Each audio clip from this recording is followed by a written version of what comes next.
Teria algum ponto assim que você gostaria de falar, né, sobre vantagens da construção industrializada e do centro de serviço, né? Essa ligação, né? Esse casamento. Esse casamento.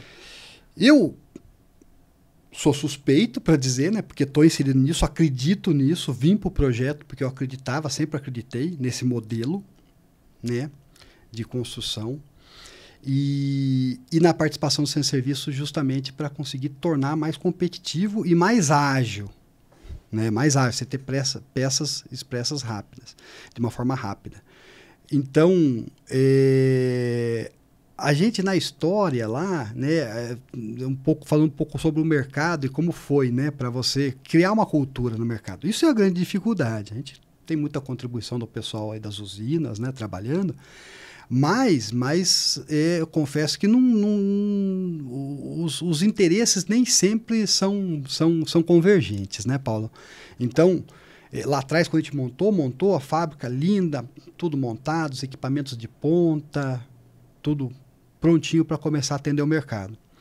E a gente enxergava que os nossos clientes seriam os fabricantes, principalmente os pequenos e médios, porque os grandes fabricantes eles têm a capacidade instalada deles, os equipamentos deles, né?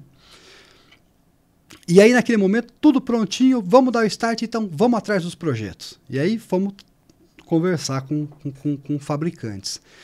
Isso não foi difícil a base, porque a gente já atuava na distribuição há muito tempo, então a gente tinha com quem conversar. Tinha muito contato. Exatamente. Então, basicamente, foi chamar esse pessoal, hoje está comprando a barra, você não quer levar essa barra cortada, furada e tal. E, curiosamente, a resposta não foi muito boa, sabe, nesse primeiro momento. O pessoal enxergou o centro de serviço como um concorrente. A grande maioria, não todos. E aí, essa resistência, para vencer essa resistência, foi muito difícil. No primeiro momento, alguns enxergaram realmente como um diferencial estratégico poder trabalhar com o centro de serviço e começaram a trazer os projetos.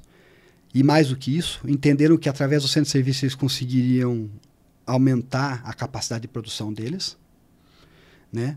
Então se lançavam em projetos maiores, quando eles não conseguiriam competir com fabricantes maiores, porque tinham prazos que ele não tinha capacidade de atender, e em associação com o centro de serviço isso se tornou viável. Então alguns enxergaram isso de uma forma positiva e se deram muito bem. Bacana. Fizeram muito bem. Eles entravam com projetos pequenos, né, projeto 5, 10 toneladas e meses depois já estavam buscando projetos grandes, 400, 500 toneladas. Que só se tornou possível alcançar, atingir esse mercado, esses clientes, para eles, utilizando o centro de serviço.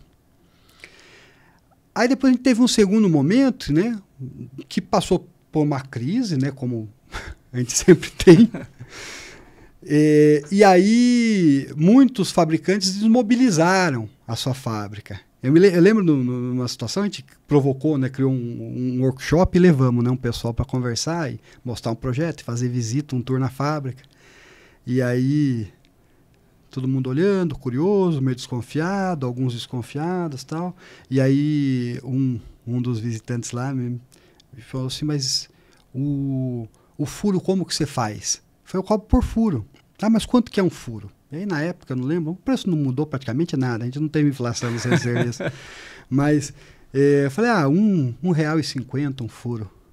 Aí ele falou, nossa, mas R$1,50? Aí ele viu uma viga toda furada e falou assim, não, mas eu tenho lá o meu funcionário, né, meu operador, ele faz 150 furos por dia numa furadeira de base magnética. E aí ele fez a conta, eu acho que hoje até faz mais sentido, né, os preços, né, os salários cresceram. Mas na época ele fez a conta e falou assim, não, mas ô louco, né, não dá.